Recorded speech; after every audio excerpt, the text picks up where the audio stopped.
C'est devant une assemblée d'élus et d'associations locales que les archives départementales de Haute-Savoie ont inauguré un nouveau projet dans leurs locaux. Construit autour d'une exposition et d'un ouvrage, ils partagent l'histoire locale des lendemains de la Seconde Guerre mondiale.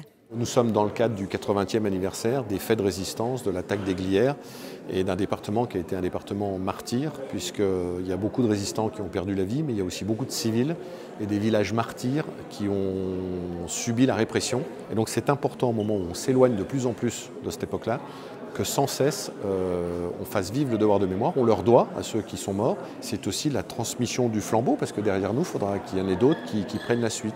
Réalisé en partenariat avec l'Université Savoie-Mont-Blanc, l'ouvrage a lui nécessité la participation de 2 chercheuses. Composé d'une 60aine de pages, le livre aborde plusieurs aspects de cette période d'après-guerre, dont le retour des absents. Il ne faut pas oublier qu'il y avait un très grand nombre de prisonniers de guerre qui sont restés pendant 5 ans en Allemagne. On les attend, on attend leur retour. Mais il y a aussi ceux qu'on attend et qui sont un peu suspects, parce qu'il y a eu des travailleurs volontaires pour l'Allemagne. Alors eux, par contre, quand ils reviennent, eh bien, ils vont avoir des exclusions temporaires, des condamnations, ils sont fichés. Voilà. Donc dans ce retour des absents, il y a aussi un petit peu des suspects auxquels on fait attention. Alors surtout ceux qui sont partis non pas dans le cadre du service du travail obligatoire, mais avant même l'instauration du service du travail obligatoire.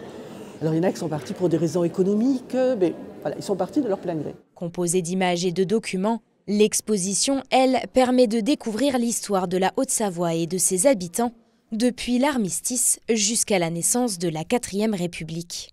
Un parcours mémoriel sur lequel les élèves de 3e pourront travailler cette année. On va mettre en place des ateliers pour l'action culturelle, comme on fait tout le temps. Mais là, c'est vraiment axé sur cette période pour qu'ils comprennent les caractéristiques de cette période de 1940 à 1947.